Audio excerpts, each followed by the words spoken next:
Hallelujah. क्या सब कह सकते हैं हालेलुया? यीशु मसीह की। सबसे पहले आप में से हर एक को यीशु सहाय। प्रभु आपको बहुत बहुत आशीष दे, खुदा आपको बहुत बरकत दे। आमीन।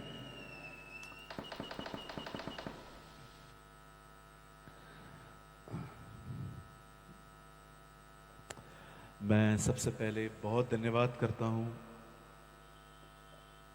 इस अच्छे स्वागत के लिए जो भाइयों और बहनों ने मिलकर किया। मैं वो गाना नहीं समझ पा रहा था, लेकिन उसमें एक वर्ड समझ में आया, Mumbai. One word I understand. ये बॉम्बे के लिए कुछ बोल रहे। बहुत बहुत धन्यवाद और सारे भाइयों का जिन्होंने इस मीटिंग को ऑर्गेनाइज किया है, और उनके साथ जितने भी लोग खड़े हैं, आइए हम उन सब के लिए एक अच्छी ताली बजाएंगे मिलकर। Come on. आइए इस टीम के लिए और जो लोग इनके साथ खड़े हैं उनके लिए एक अच्छी ताली बजाएंगे। Come on. God bless you. God bless you brother.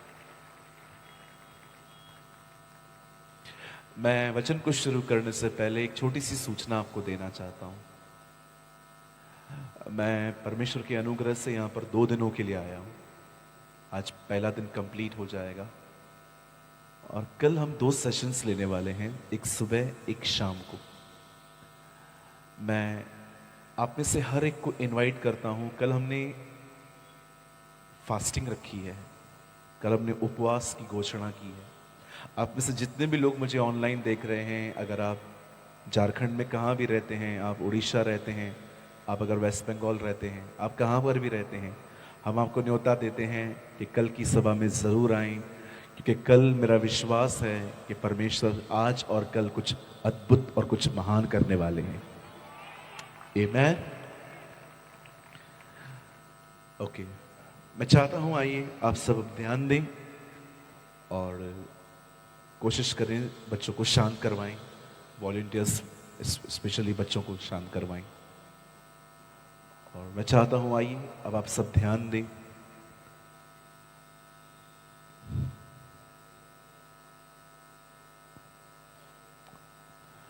Bible कहती है, पुराने नियम का हर भविष्यवक्ता यीशु के आने की भविष्यवाणी करता था। मैं भविष्यवाणियों में इतना एक्सपर्ट नहीं हूं।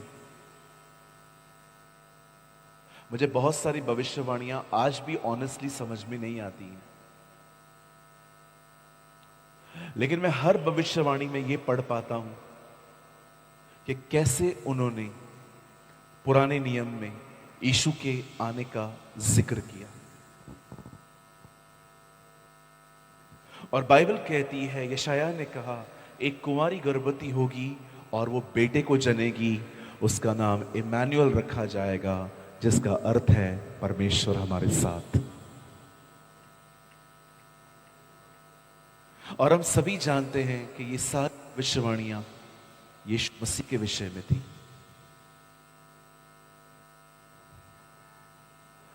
आप जानते हैं जब यीशु पैदा हुए, when Jesus was born, Bible कहती है वो 30 साल अपने मां बाप के वश में रहा, और उसके बाद एक दिन वो यरदन नदी पर आया, और बाइबल कहती है उससे बपतिस्मा लिया और परमेश्वर का आत्मा उसके ऊपर आया, और वहीं से उसने अपनी सेवकाई, ही स्टार्ट हिज पब्लिक मिनिस्ट्री। मैं कुछ समझाना चाहता हूं, और मैं चाहता हूं अगर आप प्लीज सामने देखें और ध्यान दें। बाइबल कहती है दरियाए यरदन से अपनी सेवकाई शुरू की। आप जानते हैं उसने अपनी सेवकाई 3.5 साल तक की, लेकिन एक समय ऐसा आया जब उसने अपने चेलों को जाने की बात कही तो वो निराश हो गए। आप किसी के साथ भी 3.5 साल रहेंगे तो किसी के साथ भी आपका एक लगाव हो जाता है, एक अटैचमेंट हो जाती है, हमें उस व्यक्ति की आदत सी हो जाती है। चेले 3.5 साल तक उसके साथ रहे और जब उसने कहा अब मैं जा रहा हूं, बाइबल कहती है वो व्याकुल हो गए। और जब यीशु ने ये फील किया कि वो व्याकुल हो रहे हैं, मैं आपको बताना चाहता हूं, बड़े ध्यान से सुनिएगा, एक रहस्य है। तब यीशु ने अपने जीवन में पहली बार बहुत खुलकर पवित्र आत्मा का जिक्र किया। अगर आप नहीं सुना, मैं दोबारा कह रहा हूं, जिस दिन यीशु ने यह बात सुनी कि वो व्याकुल हो रहे हैं क्योंकि मुझे जाना है, उस दिन यीशु ने बड़े खुलकर पहली बार अपने जीवन में पवित्र आत्मा के बारे में बातें की। इससे पहले भी उसने पवित्र आत्मा के बारे में बात की थी, लेकिन उस तरह नहीं जिस समय उस समय की गई।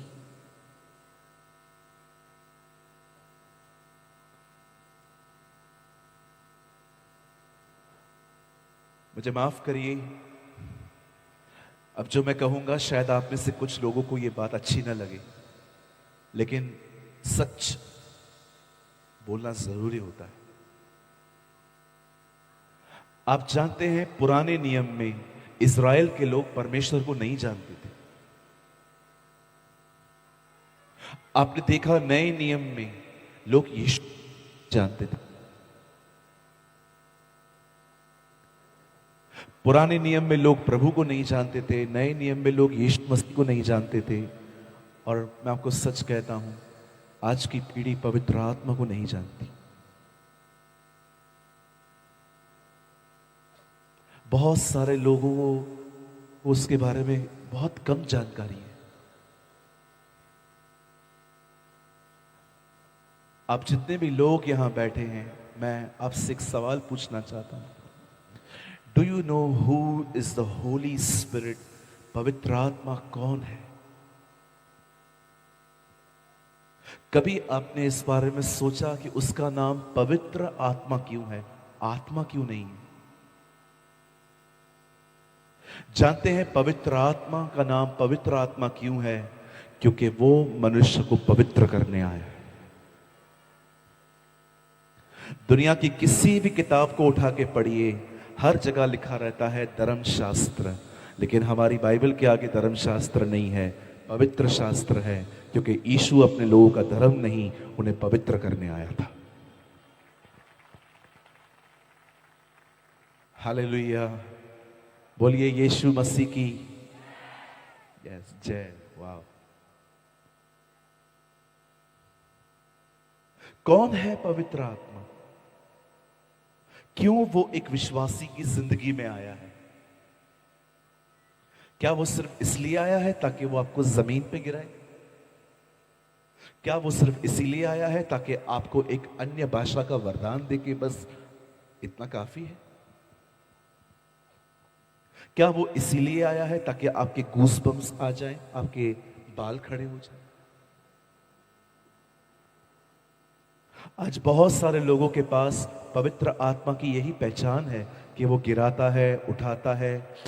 बहुत सारे लोग सोचते हैं कि वो एक सामर्थ है, पर मैं आपको बताना चाहता हूं, वो एक सामर्थ नहीं है, वो एक व्यक्ति है जो सामर्थ देता है। He is a person.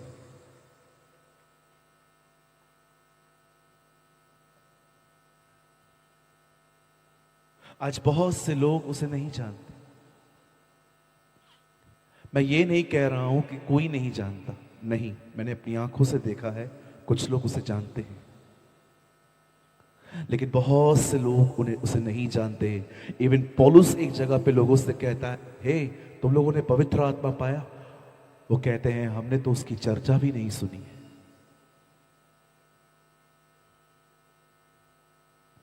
जब यीशु ने अपने चेलों के पांव धोए और उसने पहली बार अपना मुंह खोल के ये कहा कि मैं जाने वाला हूं, और जब बाइबल कहती वो व्याकुल हो गए, तो 14 अध्याय के 1 वचन में वो कहता है तुम्हारा मन व्याकुल ना हो। और उसके बाद वो लगातार उन्हें पवित्र आत्मा के बारे में बोलता रहा कि वो सत्य का आत्मा है, वो सच्चाई बताएगा, वो तुम्हारे साथ रहेगा। और जानते हैं 15वें अध्याय में यीशु एक दृष्टांत देते हैं जिसमें वो कहते हैं कि मैं दाखलता हूं, तुम डालियां हो। आपने कभी सोचा ये टीचिंग जो थी जुड़ने की कि तुम डाली हो और मैं पेड़ हूं, मैं दाखलता हूं, उसने वो 12 अध्याय में क्यों नहीं दी, 15वें में क्यों दी? वो आपको समझाना चाह रहा था 13 अध्याय में जब उन्होंने अपने आप को अकेला महसूस किया। 14 अध्याय में उसने पवित्र आत्मा के बारे में बात की और 15 अध्याय में उसने कहा तुम मुझसे मेरे साथ जुड़ सकते हो। आप जानते हो पवित्र आत्मा की सबसे मुख्य सेवकाई क्या है? एक व्यक्ति को परमेश्वर के साथ जोड़कर उसके ऊपर निर्भर रहना सिखाना। ये उसकी सबसे महान सेवकाई है। मैं 18 साल से प्रभु में हूं। मैं प्रभु की वेदी के ऊपर खड़े होकर कहना चाहता हूं, मैंने 18 साल में आज तक किसी से 1 रुपया नहीं मांगा। मैंने आज तक किसी को नहीं कहा है कि मेरी मदद कर दे। मैंने कभी व्हाट्सएप स्टेटस पे नहीं लगाया है कि मुझे इंस्टॉलमेंट भरनी है, मुझे ईएमआई भरना है, मुझे पैसों की जरूरत है, कृपया आप मेरे लिए प्रार्थना करें। मुझे पवित्र आत्मा ने हमेशा मेरी कमी घटियों में सिखाया, उसके पास जा, वो तुझे देगा। आप जानते हैं पवित्र आत्मा की सबसे मुख्य बड़ी सेवकाई क्या है? आपको परमेश्वर पर निर्भर रहना सिखाना, to depend on the Lord. मैं एक सवाल पूछना चाहता हूं। झारखंड मेरे लिए नई जगह नहीं है, परमेश्वर जानता है, मैं यहां पर बहुत सालों से आता हूं। हाँ, ये बात सच है, मैं हजारीबाग पहले आया हूं, पहली बार आया हूं, लेकिन परमेश्वर ने मुझे झारखंड में बहुत इस्तेमाल किया है।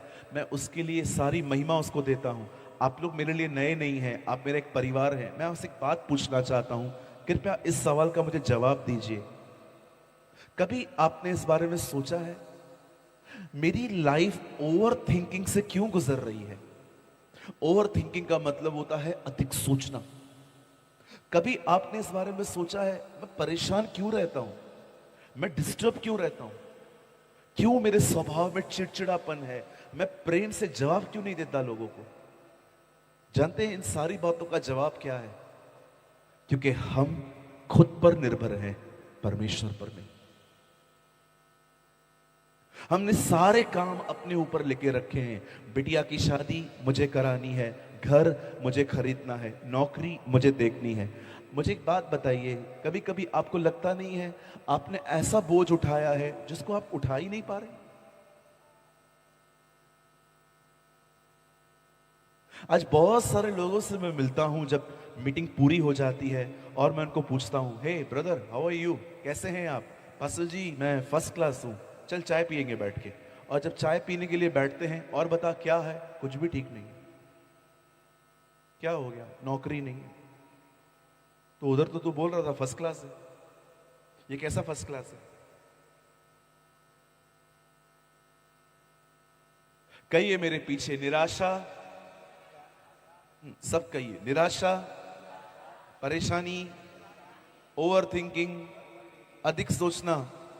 ऐसे करिए, परमेश्वर की तरफ से नहीं आता।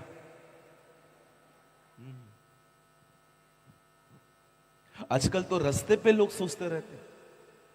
एक अंकल को मैंने उस दिन, मैं गाड़ी चला रहा था, एक अंकल मोबाइल में रास्ते के बीच पे चल रहे थे। मैंने उनको हॉर्न दिया, हॉर्न दिया, हॉर्न दिया, वो हट ही नहीं रहे थे, पता नहीं कहां पर लॉस थे। फिर मैं आगे को गया, मैंने कहा अंकल आप बीच में से चल रहे हो, हाँ तो तू साइड से जाना।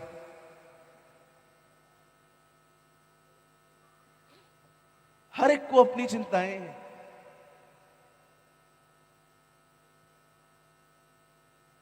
बहुत सारे लोग इन दिनों में चिंता करते हैं, परेशान रहते हैं, सोचते रहते हैं। कोई पास को लेकर बैठा है तो कोई फ्यूचर को। कोई कहता है कि पास अच्छा था भविष्य से, भविष्य तो कुछ दिखता ही नहीं है, लगता है अंधेरा है सब कुछ। परमेश्वर नहीं चाहता कि आप स्वयं पर निर्भर रहें। परमेश्वर आप में से हर एक के लिए चाहता है कि आप एक डाली हैं और आप अपनी दाखलता से जुड़ें, आप उस पर निर्भर रहें। और मैं आप में से हर एक को कहना चाहता हूं, मेरी बाइबल कहती है, जिन्होंने उसकी ओर निहारा उन्हें ज्योति मिली और उनके मुंह कभी काले नहीं हुए। Oh hallelujah. कहिए अपने पास वाले को, अपने आप से अलग होके प्रभु के साथ जुड़ना सीखो। सब आपने लेके रखा है।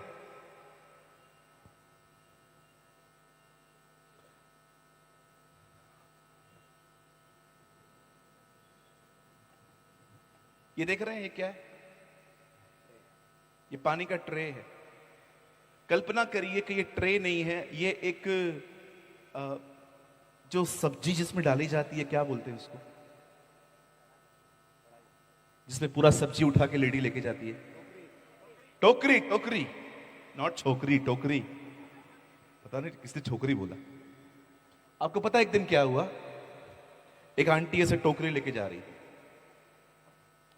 तो उसके बिल्कुल पास में से एक लॉरी निकला। तो उन्होंने उनको बोला, कहां जा रहे हो? सब्जी बेचने के लिए जा रही हूं, सब्जी मंडी में। बैठ जाओ पीछे लॉरी में, मैं भी उधर ही जा रहा है। ठीक है, बैठ जाती हूँ। वो ऊपर बैठ गई। वो ड्राइवर गाड़ी चला रहा था, तो पीछे खिड़की थी, तो उन्होंने खिड़की खोल के देखा कि वो क्या कर रही है। पता है वो क्या कर रही थी? वो बैठी हुई थी। अब मैं बताता हूं वो बैठी हुई कैसे थी।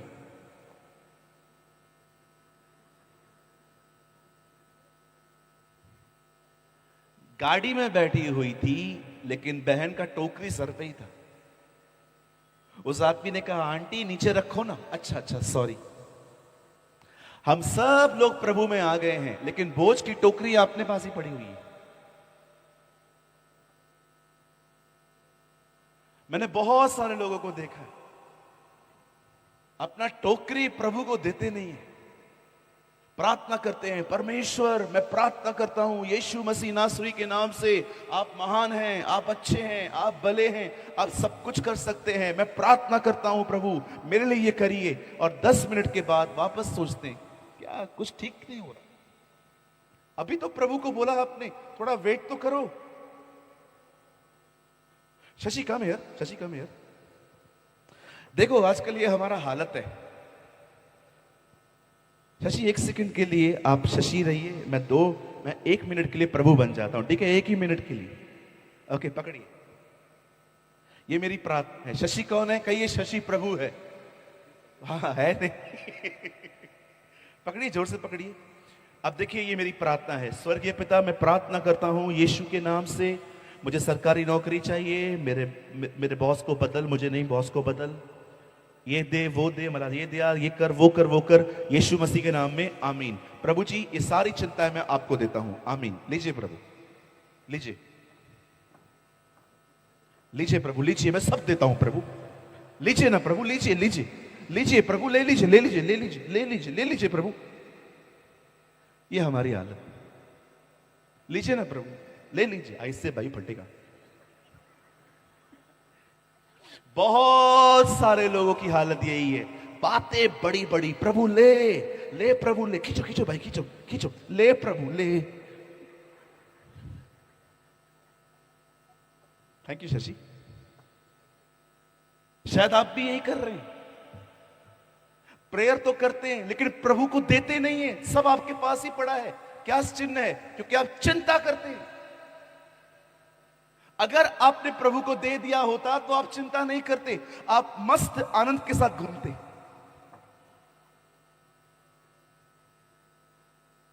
ओ मेरी बाइबल कहती है सदा आनंदित रहो। मैं तुमसे फिर कहता हूं आनंदित रहो। लेकिन कैसे रहें पौलुस? हमारी जिंदगी में इतनी तकलीफें हैं। उसके बाद पौलुस कहता है अपनी सारी चिंताएं प्रार्थना, निवेदन और विनती के द्वारा उसके सामने ले जाओ। वो कहता है आनंदित वही व्यक्ति रह सकता है जो अपनी चिंताएं परमेश्वर को दे सके।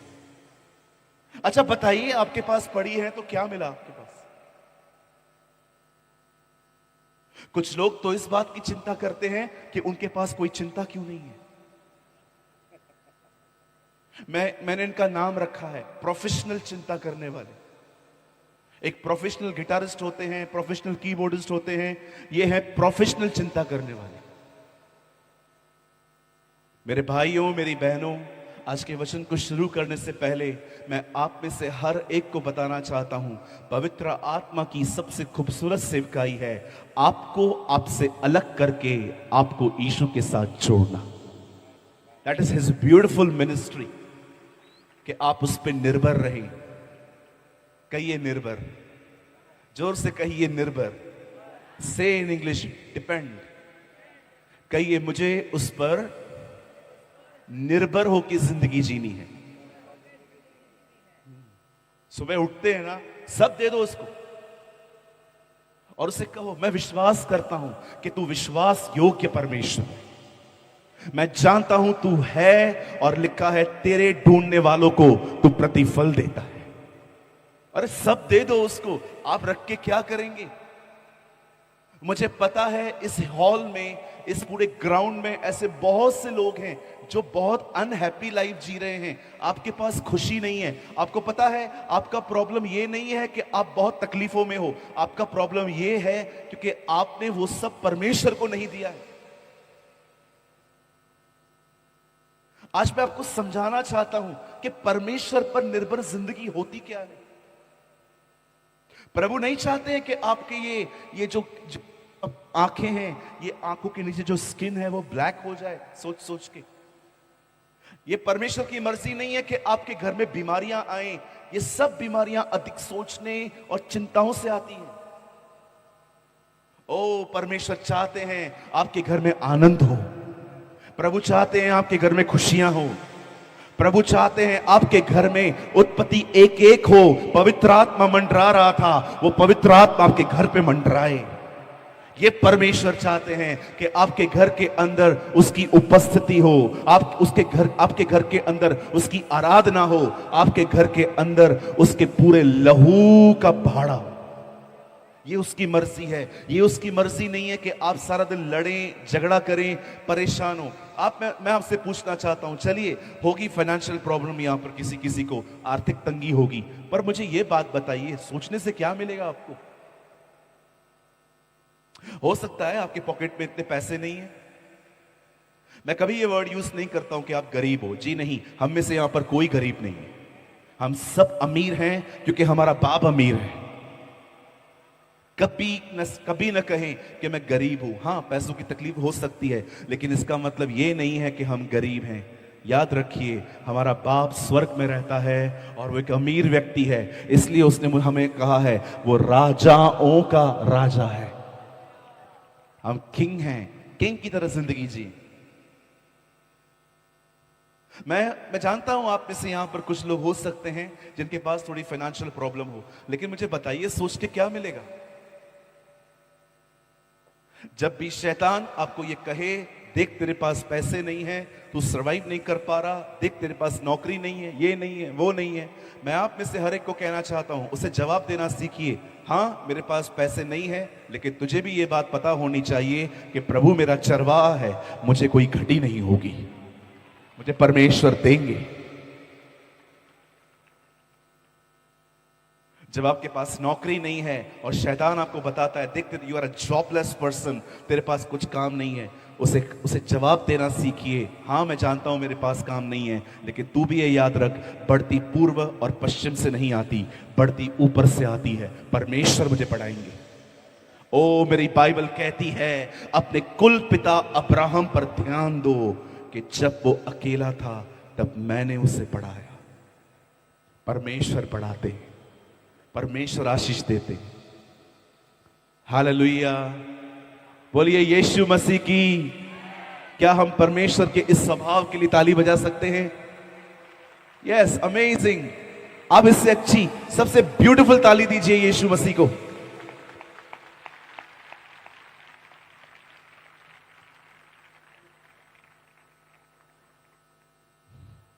आने वाला थोड़ा सा समय हम परमेश्वर के वचन को देखेंगे। क्या होता है निर्भर होना, क्या होता है? मैं आपको सच कहता हूं, आज इस हॉल में जितने भी लोग आए हुए हैं, आज मैं विश्वास करता हूं आज चिंताओं का अंत हो जाएगा। मैं विश्वास करता हूं जैसे यीशु ने कोड़े उठाए और हर व्यापारी को मंदिर से बाहर निकाला, वैसे ही आज यीशु कोड़े उठाएगा और हमारे अंदर की हर चिंता को बाहर निकाल दे। इसे स्वीकारिए, इसे लीजिए। मैं चाहता हूं आप सब मेरे साथ खोलें। अब अपनी बाइबल खोल सकते हैं, दूसरा इतिहास।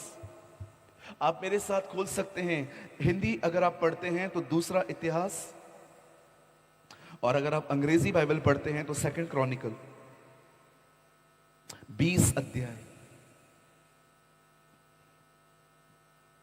Thank you Jesus, thank you Jesus.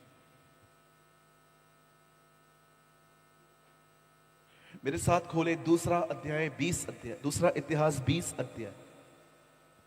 मैं आपका ध्यान एक गीत की तरफ केंद्रित करना चाहता हूं।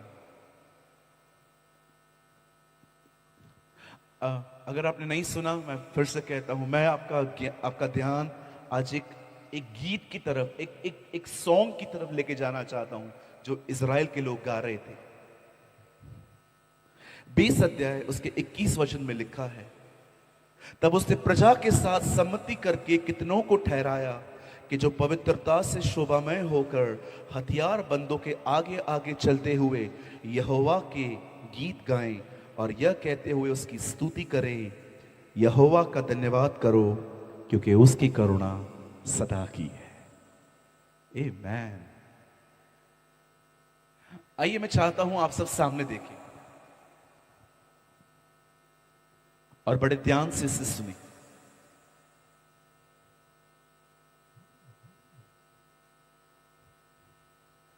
हम इस अध्याय में पढ़ रहे हैं कि कैसे इजराइल के लोग परमेश्वर के लिए गीत गा रहे हैं। उस गीत में वो कुछ और नहीं कर रहे हैं, पर बाइबल कहती है वो उस गीत में प्रभु को धन्यवाद दे रहे हैं। पर मैं आपको बताना चाहता हूं ये धन्यवाद कब दिया गया था। हम में से बहुत से जो लोग हैं यहां पर, वो सब ठीक हो जाने के बाद धन्यवाद देते हैं, पर देखिए उन लोगों ने खुदा का शुक्र कब किया, उन्होंने अपने परमेश्वर को धन्यवाद कब दिया। मैं चाहता हूं आप सब सामने देखें। कुछ समय पहले अमेरिका ने इराक पर हमला कर दिया। उसके बाद आप इतिहास जान के देख सकते हैं कि कैसे रशिया ने यूक्रेन पर हमला किया, और उसके बाद आप देख सकते हैं कैसे इजराइल ने गाजा पर हमला किया। हम वो पीढ़ी हैं जिन्होंने न केवल युद्ध सुने हैं पर आंखों से देखे हैं। यीशु ने कहा उसके आने से पहले बहुत सारे युद्ध होंगे। ये परमेश्वर ने ठाना नहीं था, लेकिन परमेश्वर सीजन्स के बारे में बता रहा था हमें कि ऐसा होगा। मैं आपको बताना चाहता हूं, हम वो पीढ़ी हैं जिन्होंने न केवल युद्धों के बारे में सुना है, परंतु हर युद्ध हमने टीवी पे खुद देखा है। बाइबल कहती है इजराइल के अंदर 12 गोत्र थे। There was 12 tribes in Israel. और बाइबल कहती है एक समय आया जब 11 गोत्र अलग हो गए और एक गोत्र अलग हो गया। 11 गोत्र को इंग्लिश में कहा जाता है ट्राइब्स। इसका सिंपल मतलब है समूह, ग्रुप। 11 गोत्र अलग रहने लग गए और एक छोटा सा गोत्र अलग रहने लग गया जिसका नाम था यहूदा। अब इजराइल के अंदर 2 राजा थे, एक इजराइल का और एक यहूदा का। इवन आप नए नियम में यीशु के समय में पढ़िए, लिखा है राजा हेरोदिस 1/3 का राजा था। अब इजराइल 3 भागों में बंट चुका था।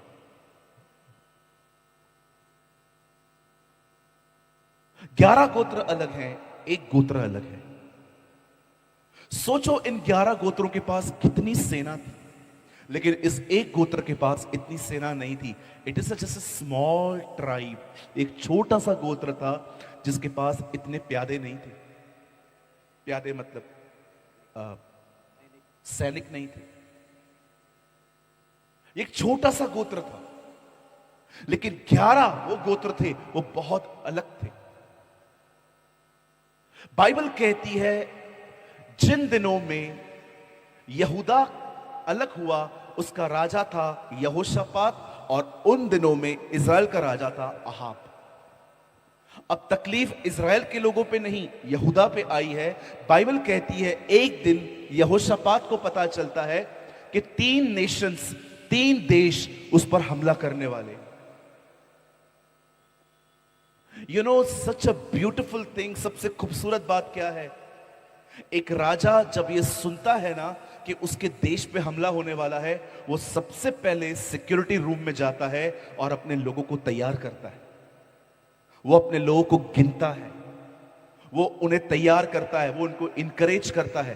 पर आप जानते हो, जब यहोशापात ने ये बात सुनी कि लोग मुझे मारने के लिए आ रहे हैं, बाइबल कहती है वो उस रूम में नहीं गया कि सबको बुला के उनको कहे कि लड़ाई का समय है।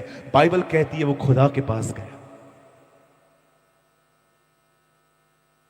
ओ, मैं आप में से हर एक को बताना चाहता हूं, इन दिनों में जब आपको ऐसा लग रहा है कि कोई तकलीफ आ सकती है, प्लीज अपने व्हाट्सएप के स्टेटस पे मत जाएं, परमेश्वर के पास जाएं।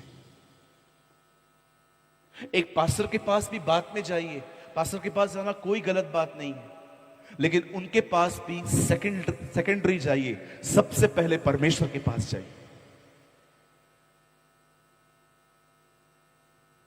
मुझे माफ करिए, कुछ चीजें शायद थोड़ी चुप सकती हैं आज। आप जानते हैं आजकल बहुत सारे लोग तकलीफ में पहले प्रभु के पास नहीं जाते हैं, पहले लोगों के पास जाते हैं। और जब लोग उनको कहते हैं ना मेरे से नहीं हो सकता, फिर वो खुदा का रास्ता पकड़ते हैं। एक दिन मैं एक डॉक्टर के पास गया और मैंने थोड़ी सी उनके साथ मजाक की। मैंने कहा डॉक्टर साहब, आपको लोग है ना भगवान कहते हैं आजकल, क्योंकि आप जिंदगियां बचाते हो। पर मेरा एक सवाल है, आपने देखा है आपकी एम्बुलेंस, आपके दफ्तरों के बाहर एक प्लस छपा हुआ रहता है? बोलते हैं हाँ। मैंने कहा आपको पता है वो क्यों छपा हुआ रहता है? बोलते क्यों, तुम बताओ। उनको तो पता था। मैंने कहा एक्चुअली आप लोग संदेश देते हो, लास्ट में यही बचाएगा, अंत में आपको यही बचाएगा। हालेलुया। पहला सवाल पूछना चाहता हूं, किसके पास जाते हैं आप सबसे पहले? आप सबसे पहले किसके पास जाते हैं? मेरी बाइबल कहती है तुम में से कोई दुखी है तो प्रार्थना करे, खुश है तो परमेश्वर की आराधना करे। बाइबल कहती है अगर तुम दुखी हो प्रार्थना करो, खुश हो उसकी स्तुति करो। इसका मतलब क्या है? चाहे आप ब्लेस्ड हैं, आप खुश हैं, दुखी हैं, उसके पास जाओ। यहोशापात को जब पता चलता है कि 3 देश के लोग इस छोटे से गोत्र पर हमला करने वाले हैं, बाइबल कहती है उसने अपने वजीरों को, उसने अपने प्यादों को, उसने अपने सैनिकों को नहीं गिना। बाइबल कहती है वो परमेश्वर के पास गया, और जैसे वो परमेश्वर के पास गया, वो उसके मंदिर में खड़ा हुआ और वहां पर खड़े होके इन खूबसूरत शब्दों में उसने ये प्रार्थना की। उसने परमेश्वर से कहा, क्या तू स्वर्ग में परमेश्वर नहीं? कितना ईशु की तरह प्रार्थना है ना इसकी। ईशु भी इसी तरह प्रार्थना करते थे, ऐ बाप जो तू आसमान पर है। यहोशापात भी प्रभु को कहने लगा, क्या तू वही नहीं जो स्वर्ग में रहता है? उसके बाद वो परमेश्वर से कहता है, क्या तू वही नहीं जो जाति जाति के ऊपर प्रभुता करता है? तू स्वर्ग में रहता है लेकिन सारी सृष्टि पर तेरा राज्य है। देख, वे लोग हमें मारने आ रहे हैं। उसके बाद वो खुदा से कहता है, देख हमारे पास न ताकत है न बुद्धि है उनसे लड़ने की, लेकिन हमारी आंखें तेरी ओर लगी रहेंगी, हमारी आंखें तेरी ओर लगी रहेंगी, क्योंकि हम जानते हैं तू ही बचाएगा। See the beautiful prayer. ऐसा लगता है ना 5 साल का बच्चा प्रेयर कर रहा है। कितनी साधारण और कितनी सामर्थ्य दुआ है। आप में से जितने भी लोग यहां पर हैं जिनके बिजनेस नहीं चल रहे हैं इन दिनों में, सर टेंशन क्यों ले रहे हो? उसके पास जाओ ना। जिनके पास नौकरियां नहीं है उसके पास जाओ ना।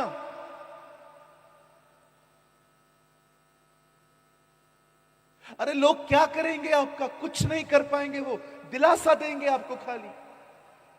कोई नहीं रहता है। थोड़ा अनुभवी व्यक्ति हूं इसलिए कहता हूं, कोई नहीं आएगा आपको बचाने।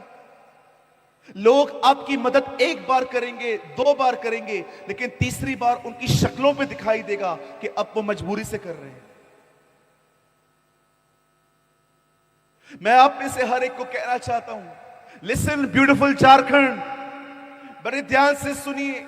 उसके पास जाइए, उसकी ओर देखिए, उस पर आशा रखिए। बाइबल कहती है जिन्होंने उसकी ओर देखा उनके मुंह काले नहीं हुए, उन्हें ज्योति मिली है।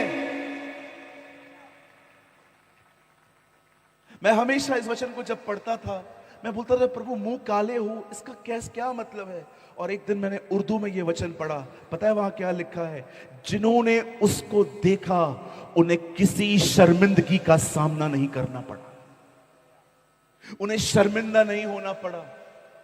जैसे काना नगर में उस व्यक्ति ने अपने विवाह में यीशु को बुलाया था और बाइबल कहती है वहां दाखरस समाप्त हो गया। आप सोचो, आपने इतने मेहमानों को बुलाया है लेकिन आपके पास देने के लिए कुछ नहीं है, लेकिन यीशु वहां था, उसने दाखरस बनाई। उस शादी में उस आदमी की इज्जत एक वजह से बच पाई, क्योंकि यीशु वहां था, क्योंकि यीशु को बुलाया गया था। हर वो जिंदगी जिसमें उसे बुलाया जाएगा, वो जिंदगी कभी शर्मिंदा नहीं हो सकती, वो उनके साथ खड़ा रहता है। हटाइए अपनी नजर लोगों से, ये मेरी मदद करेगा, मैं इसको जानता हूं, मैं उसको जानता हूं, मैं इसको जानता हूं। बाइबल कहती है तुम प्रधानों पर भरोसा मत करना, क्योंकि उनमें उद्धार करने की ताकत नहीं है। उद्धार इज़राइल के परमेश्वर की तरफ से आता है। मैंने बहुत साल पहले प्रभु को पता है क्या कहा था? भूखा मर जाऊंगा लेकिन किसी के सामने हाथ नहीं फैलाऊंगा। और विश्वास करिए, आज 18 साल हो गए हैं मुझे प्रभु में आने के बाद, उसने कभी मुझे किसी के सामने हाथ फैलाने नहीं दिए। उसने हमेशा मेरी आवश्यकताएं पूरी की। उसे पता है आपको 14 दिन आप वेट नहीं कर सकते हो। आप बिलीव करो, निर्भर रहो, वो 13वें दिन पे ही आप तक बात पहुंचा देगा।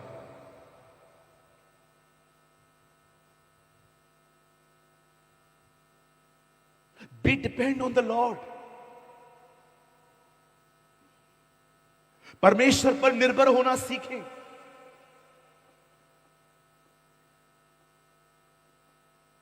आपके बच्चे प्रभु में नहीं हैं, आपका पति प्रभु में नहीं है, आपकी पत्नी प्रभु में नहीं है। हो सकता है आप अपने घर के अंदर अकेले विश्वासी हो, रोज प्रार्थना करते हो, लेकिन फिर भी घर वैसा ही है, कठोर, आपको रोकने वाला, हमेशा आपके विश्वास पे ताने मारने वाला, कुछ ना कुछ आपको बोलते रहते हैं। मत निहारो उनको, उसकी प्रतिज्ञा को देखो। उसने क्या कहा है? तू विश्वास कर, तेरा परिवार उद्धार पाएगा, परमेश्वर उन्हें ले आएगा, क्योंकि परमेश्वर का वचन कहता है उसकी जिंदगी की शपथ, हर घुटना टिकेगा, हर जुबान स्वीकार करेगी कि यीशु ही प्रभु है।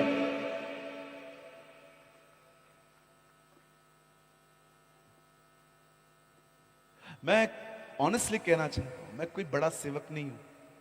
मैं बहुत गांव-गांव में जाता हूं,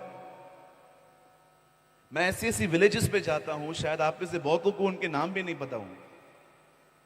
मैंने खुद प्रभु से विलेज मिनिस्ट्री मांगी है। कोई विश्वास कीजिए, मैंने खुदा से हमेशा कहा है, Lord please send me in a villages, मुझे गांव में भेज यार, उधर बहुत कम लोग जाते हैं आजकल, क्योंकि इतना आदर नहीं मिलता, इतना कुछ विचारों के पास रहता नहीं है, तो लोग बहुत सोचते हैं वहां जाने के लिए। मैंने कुछ बड़ा नहीं, लेकिन विश्वास कीजिए मैंने अपनी मसीह जिंदगी में परमेश्वर पर निर्भर होना सीखा। मैं चीजों को लेकर इतना सोचता नहीं, मुझे पता है वो विश्वास योग्य है, मुझे पता है।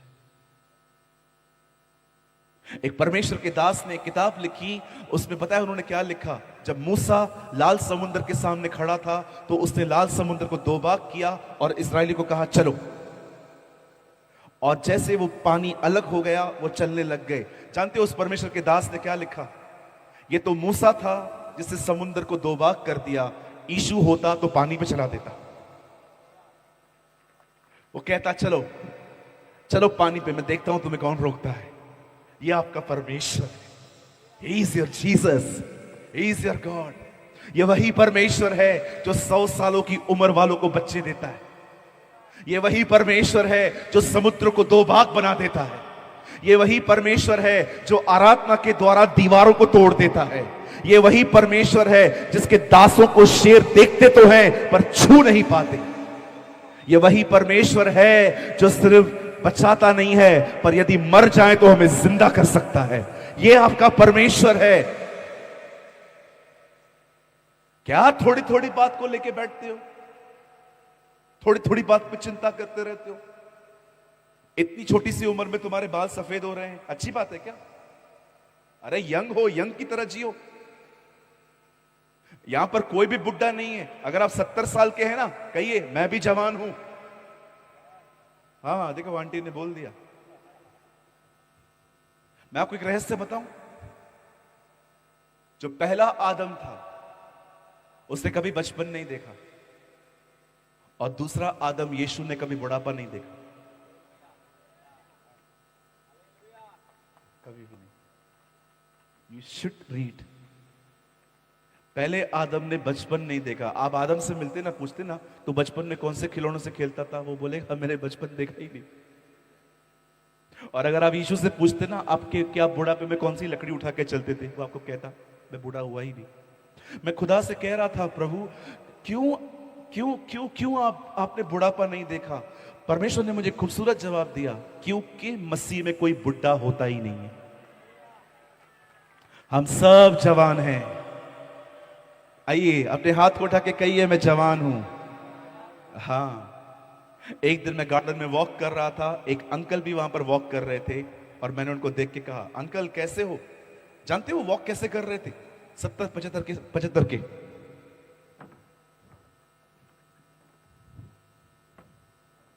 जवान लोग भी वो इतना फास्ट नहीं कर पाते हैं जितना वो 70-75 साल के अंकल कर रहे थे। फिर मैंने उनको पूछा अंकल क्या आदमी हैं आप, इतने बुढ़ापे में भी कितना फास्ट चलते हैं? पता है उन्होंने क्या कहा? बुढ़ा तेरा बाप।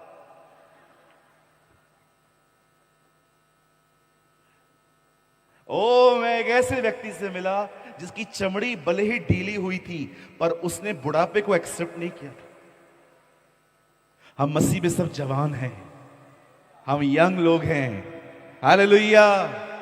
ओ, मेरी बाइबल कहती है बहुत लोग भागेंगे, थक जाएंगे, लेकिन यहोवा की बाट जोने वालों को हमेशा बल मिलेगा, हमेशा ताकत मिलेगी।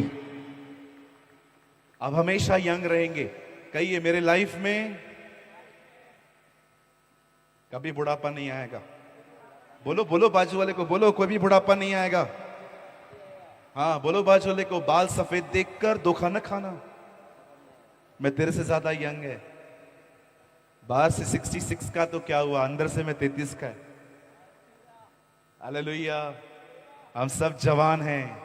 ओ, मैं आप में से हर एक को कहना चाहता हूं, जो बुजुर्ग यहां बैठे हैं, अगर आपको लगता है कि प्रभु सिर्फ जवानों का उपयोग करता है तो मैं आपको बताना चाहता हूं परमेश्वर मूसा जैसे 80 साल के बुजुर्गों का भी इस्तेमाल करता है। God use young and old. Hallelujah. बोलिए यीशु मसीह की। क्या हम सब प्रभु के लिए खूबसूरत ताली बजा सकते हैं मिलके? व्हाट अ जीसस वी है। मैं जानता हूं मैं थोड़ा वचन से भटक रहा हूं, लेकिन मैं आपसे एक सवाल पूछना चाहता हूं। आप में से इधर कोई है जो कभी कभी कमरा बंद करके नाचता है और उसको कहता है धन्यवाद तूने मेरे को बचा लिया? क्या खुदा है ना हमारा। मेरा बस चले ना, मैं अभी नीचे उतरूं और आपके दोनों कंधों को हिला के ऐसे कहूं आनंद कर क्योंकि तू बच चुका है। क्या खुदा है हमारा, उसने हमें बचाया है। Oh what a God we have.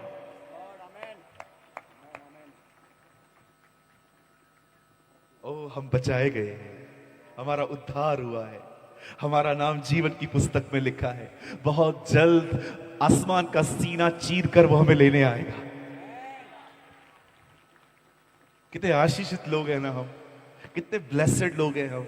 और हमें लगता है जिसके पास बड़े बड़े घर हैं, सोना है, चांदी है, बस वही लोग आशीषित हैं। जी नहीं, ये सब गरीब हैं। अमीरों की जमात तो यहां लगी हुई है। आप सब रिच हैं। कई अपने पास वाले को, हम लोग सब धनी हैं। बहुत माल। पास्टर शाहुल बोल रहे बहुत माल है।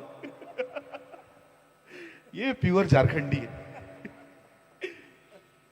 Hallelujah. Oh we are the richest people. हम बहुत अमीर हैं, इतने अमीर कि आपको कोई खरीद ही नहीं सकता। व्यवस्था विवरण का आखिरी श्राप था, तुम बिकने के लिए तो तैयार हो जाओगे, लेकिन तुम्हें खरीदने वाला कोई नहीं। आप जानते हो इजरायलियों के ऊपर यह लास्ट कर्स था, और जब परमेश्वर ने कहा तुम्हें खरीदने वाला कोई नहीं होगा, तो उसकी दया देखो, उसने अपने लहू से ही हमें खरीद लिया। हालेलुया। ओ ये बहनों का ग्रुप बड़ा गर्म है प्रभु के लिए।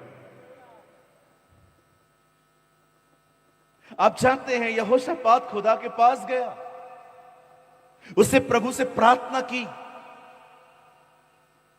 वो प्रार्थना करके परेशान नहीं रहा। बाइबल कहती है उसी समय एक लड़के के ऊपर पवित्र आत्मा उतरा, और उस लड़के ने खड़े होकर कहा, हे राजा यहोशापात, हे यहूदा के लोगों, हे यरूशलेम के निवासियों, प्रभु की यह वाणी है, कल वो लोग जो तुम्हारा सामना करने को आ रहे हैं, उनसे डरो मत। कल जाओ, उनका सामना करो, लेकिन इस बात को याद रखो, इस लड़ाई में तुम्हें लड़ना नहीं पड़ेगा, तुम परमेश्वर की तरफ से अपना बचाव देखोगे। परमेश्वर खुद तुम्हारे लिए लड़ेगा। अब बड़े ध्यान से सुने, अब जो मैं समझाना चाहता हूं, दरअसल वही समझाने के लिए आज शाम को यह प्रचार है। आप जानते हैं परमेश्वर ने उन्हें शपथ दी, परमेश्वर ने उन्हें वचन दिया। परमेश्वर ने अब तक उनकी लड़ाई में वो शामिल नहीं हुआ। परमेश्वर ने सबसे पहले उन्हें वचन दिया।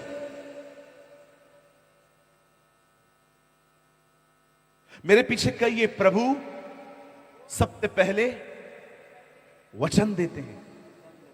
यदि हम उस वचन को थामेंगे, वो खुद भी आएंगे। हैव यू नोटिस्ड, जब 10 कोढ़ी यीशु को देख रहे थे, उन्होंने कहा हम पर दया कर। यीशु ने उनको चंगाई नहीं दी, यीशु ने उन्हें वचन दिया, जाओ अपने आप को याजक को दिखाओ। उनको चंगाई नहीं दी गई, जबकि मत्ती 8 अध्याय में भी एक कोढ़ी उन्हें मिला था, और बाइबल कहती है उस पर यीशु ने हाथ रख के कहा था, मैं चाहता हूं तू शुद्ध हो जा। लेकिन इन 10 कोढ़ियों को चंगाई नहीं मिली, इन 10 कोढ़ियों को परमेश्वर ने वचन दिया। कई बार जब आप संडे को चर्च में आते हैं, आपके पास्टर के द्वारा प्रभु आपको वचन देता है।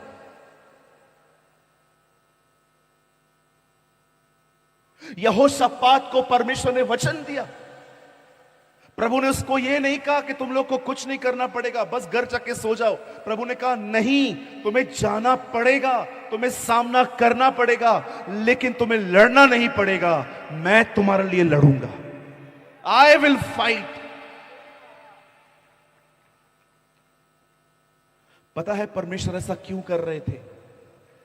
प्रभु चाहते तो उनको खत्म कर देते वहीं, लेकिन परमेश्वर अपनी प्रजा को भय से मुक्त करवाना चाहता था। परमेश्वर चाहता था कि वो जाएं, ताकि याद रखिए, डर तब तक नहीं निकलता जब तक जिस चीज के लिए डर है वो की न जाए। कई लोग मुझे कहते हैं पास्टर डर नहीं निकल रहा है। जिस चीज को लेकर डर लगता है ना, वो करो। मेरे कलीसिया में एक दिन मैंने एक भाई को कहा, मेरे जाने के बाद आपको प्रचार करना है। उन्होंने कहा नहीं पास्टर, मैं नहीं कर सकता इतने सारे लोगों के सामने। मैंने कहा ब्रदर, अगर आज आपने मौका खो दिया ना, तो ये डर आपके पास हमेशा रहेगा। उन्होंने कहा ठीक है, मैं कोशिश करूंगा। और जैसे मैं बाहर था, मीटिंग पूरी हो गई, मैंने कॉल किया, मैंने उनको कॉल करके पूछा, मैंने कहा मीटिंग कैसे रही? पास्टर जी बहुत अच्छा था, बताओ दोबारा कब करना है? डर निकल गया। क्यों परमेश्वर अपने लोगों को वहां पर ले गया? क्योंकि परमेश्वर चाहता था कि मेरे लोगों में भय बाहर निकले।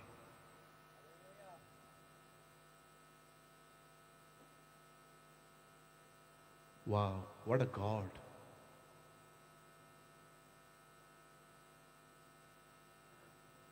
प्रभु ने विश्वास से जीना सिखा रहे थे।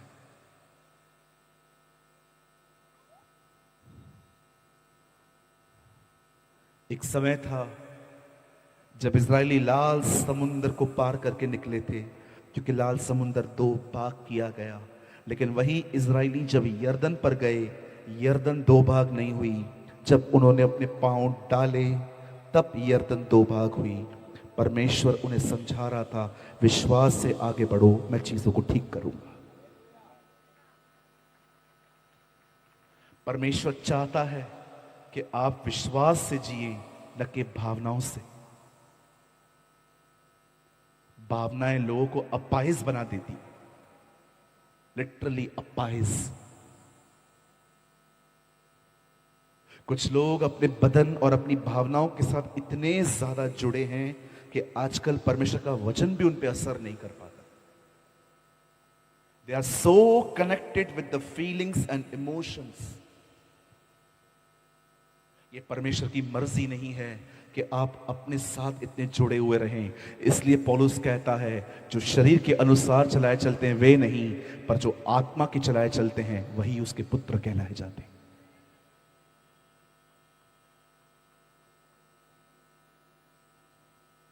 तुम्हें जाना पड़ेगा, लेकिन तुम्हें लड़ना नहीं पड़ेगा।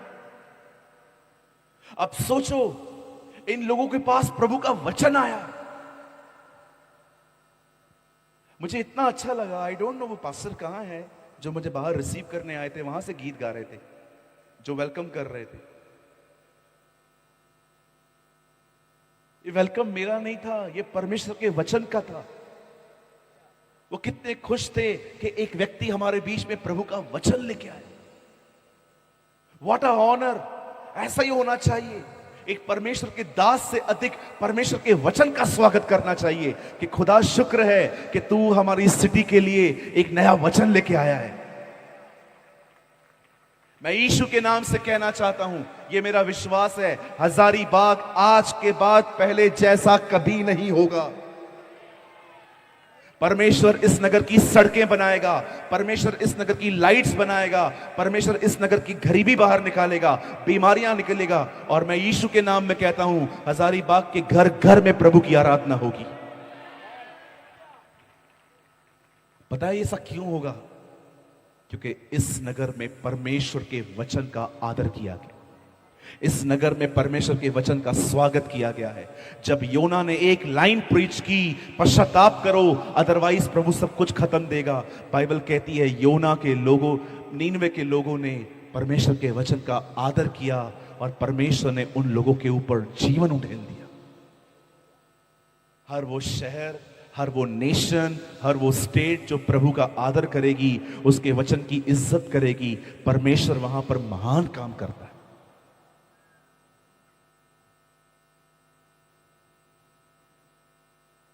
आप जानते हैं, मुझे सिर्फ 10 मिनट चाहिए, आप सिर्फ 10 मिनट्स।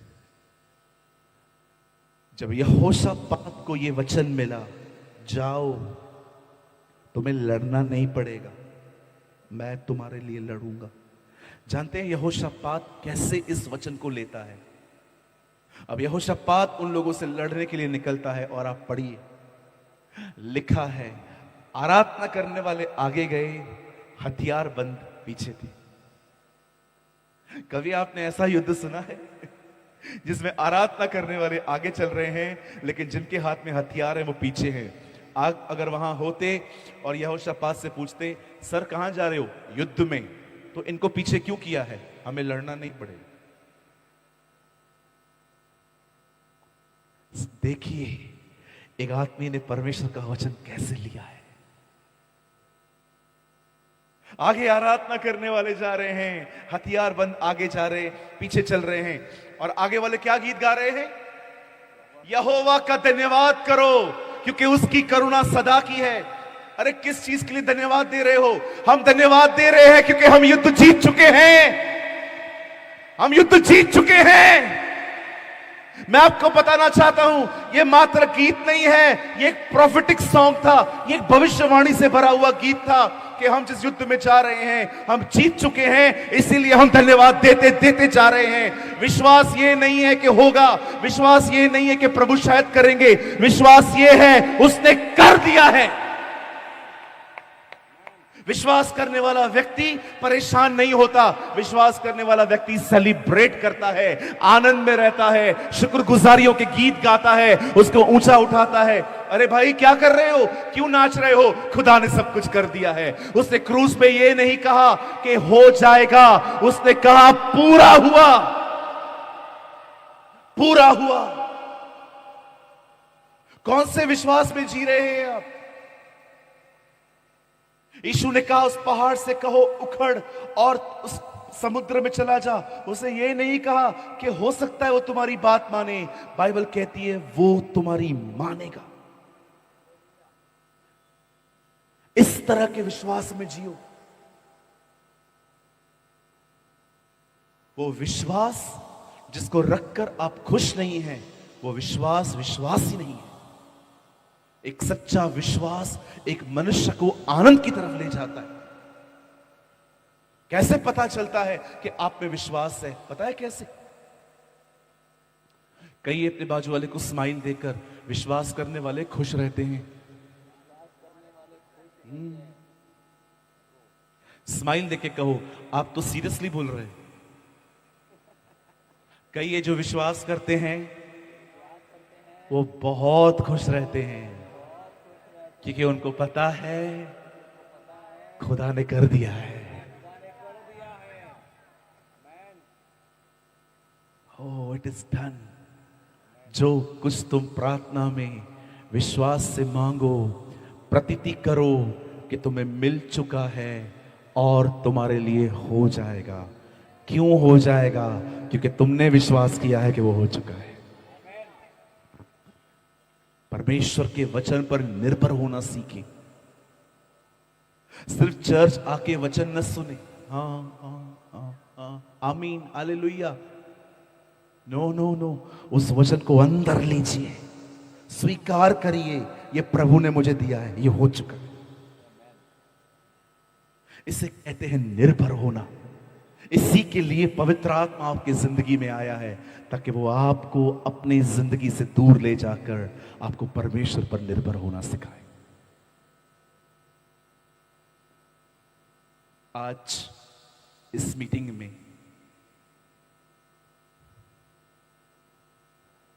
मैं आप में से हर एक को कहना चाहता हूं, अपने सारे बोझ आज खुदा को दो।